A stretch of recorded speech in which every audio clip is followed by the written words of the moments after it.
March 8th, 2014, 1:21 a.m. South China Sea. A fully loaded passenger jet is cruising normally at 35,000 feet. Inside, everything feels routine. Cabin lights are dimmed. Passengers are asleep. Flight attendants move quietly through the aisle. Nothing unusual, nothing alarming. And then, in less than a second, the plane disappears. Not a crash, not an explosion, not even a distress signal. It just vanishes. Air traffic controllers stare at their screens, waiting for the signal to return. It doesn't. They try calling the pilots. Because somehow, a 60-ton Boeing 777 carrying 239 people has just slipped out of reality. And what makes this even more disturbing is that the plane didn't actually disappear right away.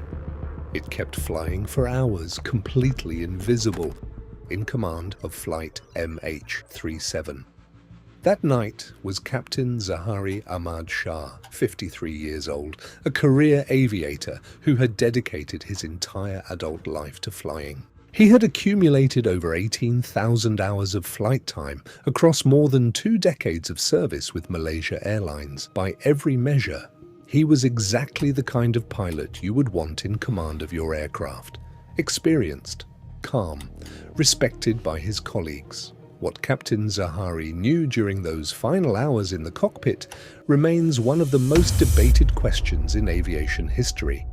In the right seat was First Officer Farik Abdul Hamid, just 27 years old, talented, ambitious. By all accounts, the atmosphere in the cockpit that night was relaxed and the weather was clear. The aircraft was performing perfectly. The route was one both pilots had flown many times before. There was absolutely no reason to expect anything other than a smooth, uneventful flight to Beijing. Every instrument confirmed it. The aircraft was stable, systems nominal, autopilot engaged, and holding course. Zaharie had started his flying career on small propeller aircraft, learning every instrument, every procedure, every emergency drill from the ground up. He had worked his way through the ranks over decades to reach the left seat of a Boeing 777. On this night, however, something was about to happen inside that cockpit that no instrument could have predicted. At 12:41 a.m. local time, Malaysia Airlines flight MH370 lifted off from runway 32R at Kuala Lumpur International Airport. Destination: Beijing Capital International Airport. Estimated arrival: approximately 6:30. But shortly after takeoff, the routine turned into a nightmare. The Boeing 777 bound for Beijing suddenly went silent. In an instant, a massive aircraft carrying 239 souls simply vanished from the face of the earth. The radar screens told a chilling story. MH370 hadn't just drifted off course, it was deliberately diverted. Military data revealed a sharp, tactical turn, executed with a level of precision that only a seasoned pilot could master. But the mystery was only beginning. For the next 7 agonizing hours, the aircraft became a digital ghost, flying in total silence across the vast Indian Ocean, far away from its intended path and far beyond the reach of any civilian radar. Panic rippled through aviation centers across the globe.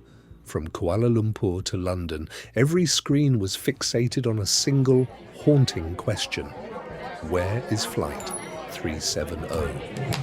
What followed was the most extensive search operation in human history, yet they found nothing but an echoing silence. It was only when the fuel finally ran dry over the desolate southern Indian Ocean that gravity took hold. The giant of the skies became a 60-ton ghost, plunging into the dark, crushing depths of the sea, taking its secrets to a watery grave. Months later, fragments of debris began to wash ashore, confirming the tragedy.